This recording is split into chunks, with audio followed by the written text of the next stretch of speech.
pi. So as always, we start off with a number include, space, then we put in less than sign, IO stream, and then a greater than sign. This would allow the sending of data to and from standard streams.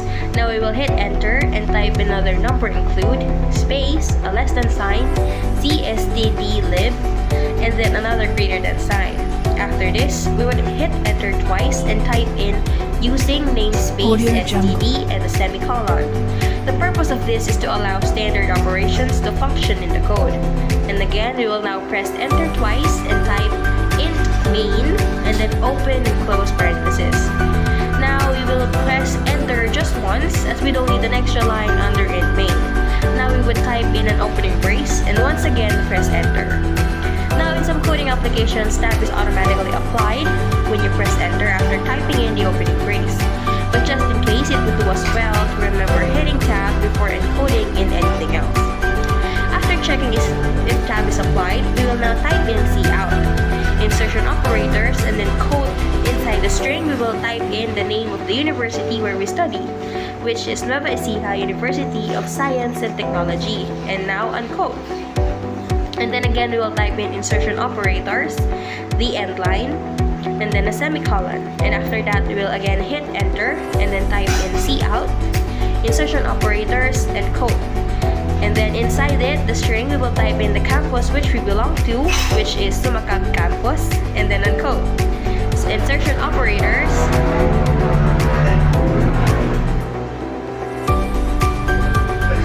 end line, a semicolon, and then we will now hit enter twice. To finish this part, we will now type in return in lowercase letters and then hit space and then type in all caps, exit, underscore, and success. After that, we will put in the semicolon and hit the enter bar, and then we will remove the tab by hitting backspace and then type in the closing brace.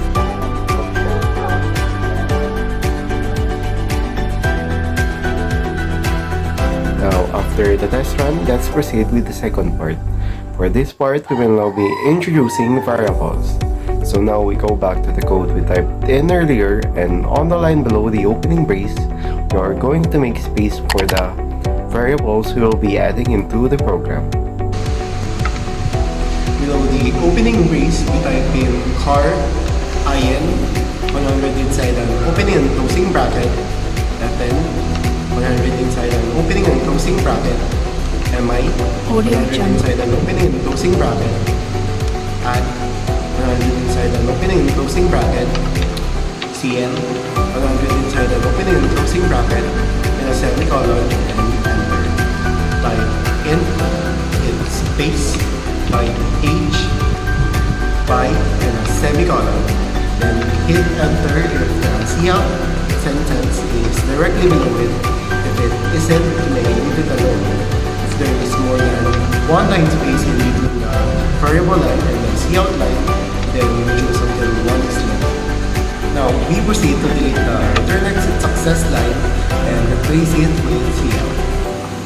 Insertion operators, quote, input your last name, colon, space, unquote, semicolon, hit enter, type cin dot get open parenthesis ln space 100 close parenthesis semicolon, hit enter. Type in cin dot ignore open and close parenthesis semicolon, hit enter. Type cout, insertion operators, code, input your first name, colon, space, unquote, semicolon, hit enter, then type in cin dot get open parenthesis fn, comma, space, 100, close parenthesis, semicolon, hit enter, type cin dot ignore open and close parenthesis semicolon, hit enter, type cout, insertion operators, code, input your middle initial, colon, space, unquote, semicolon, hit enter, type cin dot get open parenthesis mi, comma, space 100, close parenthesis, semicolon. Hit enter, type cin dot ignore, open and close parenthesis, semicolon. Hit enter, type cout, insertion operators, code, input your address, colon, space, uncode, semicolon. Hit enter, type cin dot get open parenthesis, add, comma, space, 100, close parenthesis, semicolon. Hit enter, type cin dot ignore, open and close parenthesis, semicolon. Hit enter, type cout, insertion operators, code, input contact number, colon, space, uncode, semicolon. Hit enter, type cin dot get open parenthesis, cn, comma, space, 100, semicolon. Hit enter, type cin dot ignore, open and close parenthesis, semicolon. Hit enter, type cout, insertion operator, code, input birth year, colon, space, uncode, semicolon. Hit enter, type cin, extraction operator, by, semicolon. Hit enter, type cout, insertion operator, end-line, semicolon.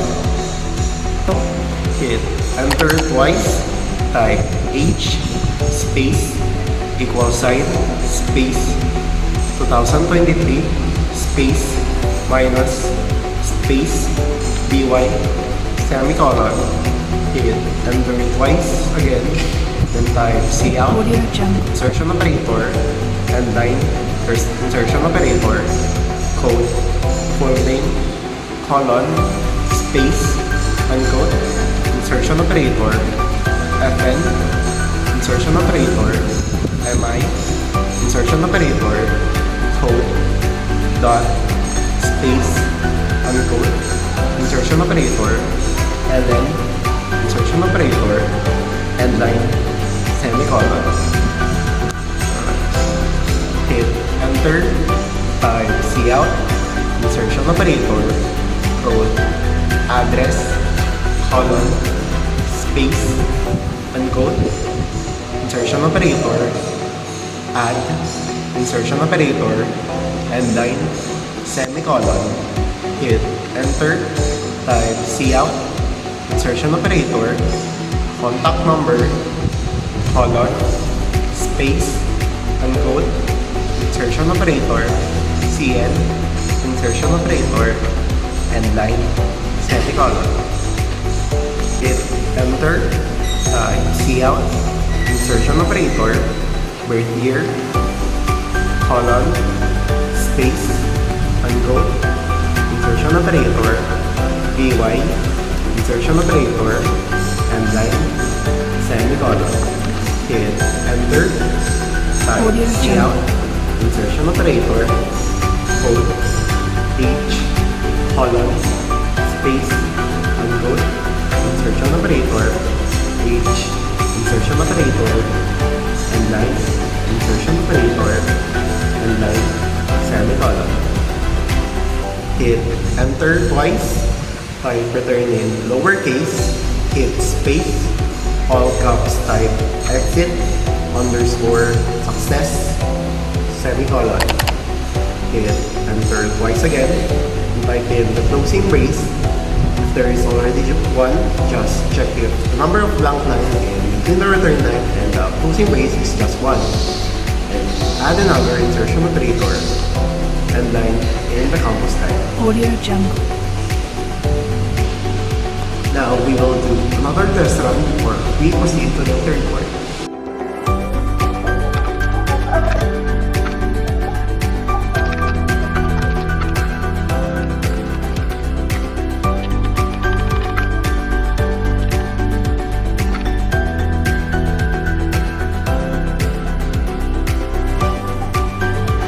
Hi, it's Eunice again. For the third part, we will now introduce another variable. So, in the variable line, we will type in the word letter right before the semicolon. Then, we will go underneath the C in birth year line.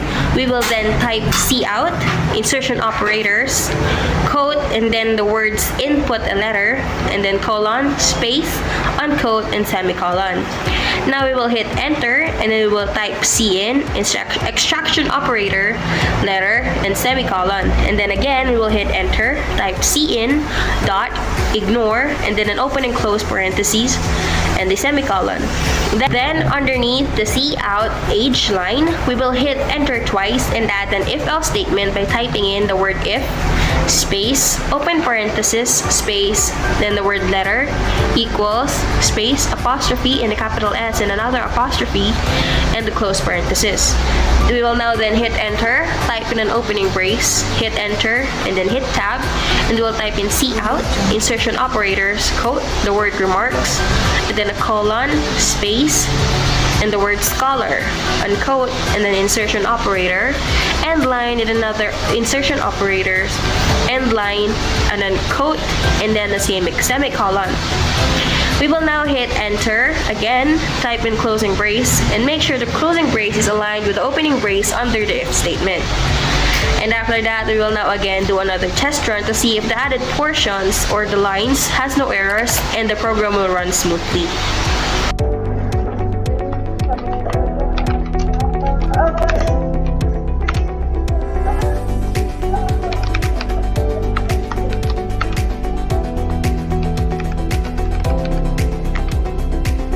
Audio Jungle.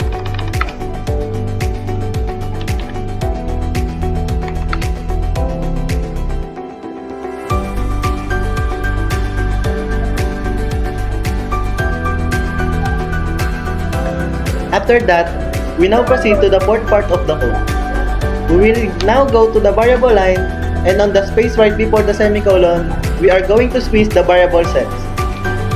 After doing so, we will then go 2 lines above the each equation and add C out, insertion operator, quote, input sex, colon, space, unquote, semicolon. Hit enter, type C in, extraction operator, and the variable sex. Semicolon, hit enter, type C in, dot ignore, open and close parentheses, semicolon. Next, we go to the line below the closing brace for the if statements regarding the letter. Hit tab, and then type if, space, open parentheses, and the variable sex, space, equals, space, apostrophe, capital M, apostrophe, space, double bar, space, the variable sex, space, equals, space, apostrophe, lowercase m, apostrophe, then close parentheses. Audio Jungle. Then hit enter, type an opening brace, hit enter, tab, then type C out, insertion operator, quote, sex, colon, space, unquote. Insertion operator, end line, insertion operator, end line. Then semicolon. Then press enter, type an closing brace, hit enter, tab, then type else if, space, open parentheses, and the variable sex. Space equal, space, apostrophe, capital F, apostrophe, space, double bar, space, and the variable sex, space, Audio Jungle. equals, space, apostrophe, lowercase f, apostrophe, then close parentheses. Then type enter. Mali na. Type enter na. Mali siya. Hit enter. Type an opening brace. Hit enter. tab, then type C out, insertion operator, quote, 6, colon, space, unquote, insertion operator, end line, insertion operator, end line, then semicolon. Then hit enter, type a closing brace, then make sure the exit line is still one line away from the last line and perform a test run before proceeding to the fifth part.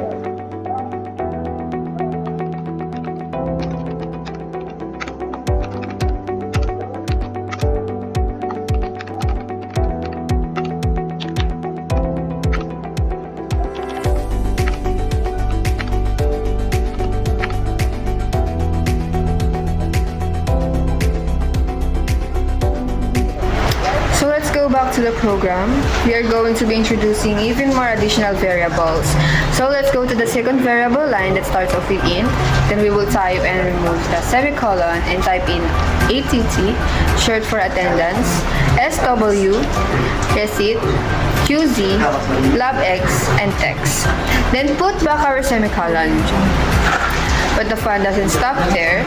Now we will hit enter to go a line below and type in double, space, at per, SW per, receipt per, QZ per, labx per, text per, comp, and a semicolon. After adding our new jolly group of variables, let's now go back to the end of the program where we would put input the calculation and characters that would make use of additional variables. We will now put the cursor in the very last CN line and proceed to press the enter bar twice. After doing so, type in cout, insertion operator, end line, insertion operator, end line, quote, input attendance score, colon, space, unquote, semicolon, hit the enter then type cin, extraction operator, ATT, semicolon. We will repeat this process several more times while swapping out all the contents of the string and variables. Input seat work score, SW, input recitation score, receipt, input QZ score, QZ, input laboratory exercise score, labx, input terms exam score, text, then check if it's still 2 lines away from the H equation. After checking, we will put the cursor at the end of the H equation. Hit enter twice and proceed to type in equations for the rest of the subject requirements. Type in at per, space, equal sign, space, open parenthesis, ATT, asterisk, 10/10, close parenthesis, and the semicolon. Hit enter, type in SW per, space, equal sign, space, open parenthesis, SW /21, close parenthesis, space, asterisk, space, 0.15, comma, a semicolon. Hit enter in receipt per, space, equal sign, space, open parenthesis, receipt /43, closing brace, space, asterisk, space, 0.10, semicolon, hit enter, type in QZ per space, equal sign, space, open parenthesis, QZ/2, space, asterisk, space, 0.20, semicolon. Hit enter, type in labx per, space, equal sign, space, open parenthesis, labx /2, and then closing brace, space, asterisk, space, and then 0.25. Hit enter, type in text per, space, equal sign, space, open parenthesis, text, asterisk, 100/110, close parenthesis, space, asterisk, space, 0.20, semicolon. Hit enter, type in comp, space, equal sign, space, at per, space, plus space, SW per space plus space, receipt per space plus space, QZ per space plus space, LabX per space plus space, text per semicolon. We will now go to the nested if-else statements. To the last line of that section, then we will hit enter, type in if, open parenthesis, comp, less than, equal sign, 95, close parenthesis. Hit enter, opening brace, enter, tab, cout, insertion operator, quote, your grade is 1.00,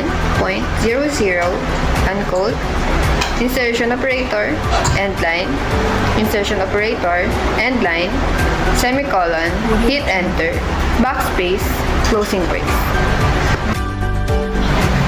Hit enter, type else if, open parenthesis, comp, less than, equal sign, 85, close parenthesis, enter, opening brace, enter, tab, cout, insertion operator, quote, your grade is 2.00, unquote, insertion operator, end line, insertion operator, end line, semicolon, enter, backspace, closing brace.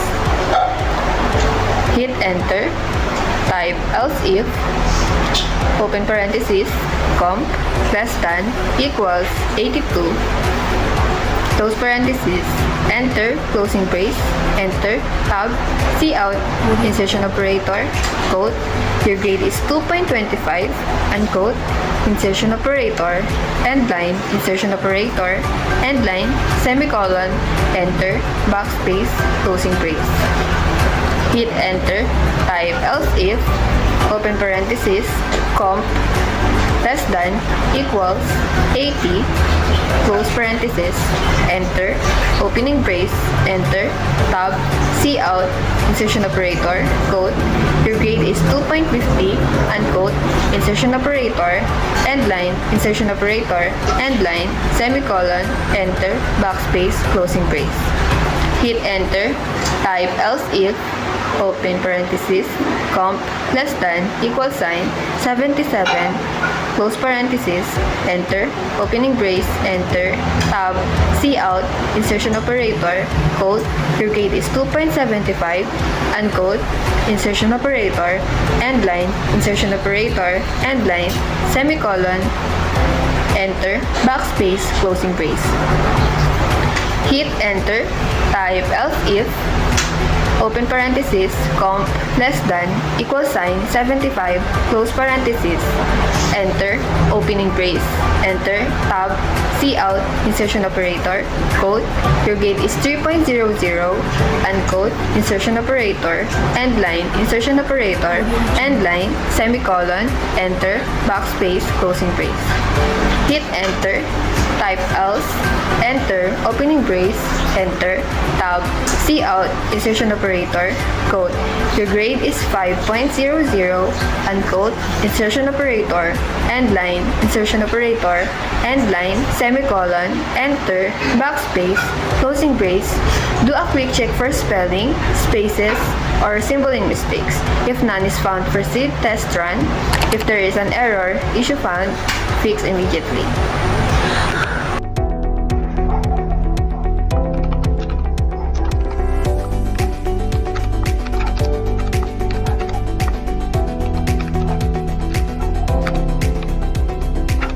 Audio Jungle.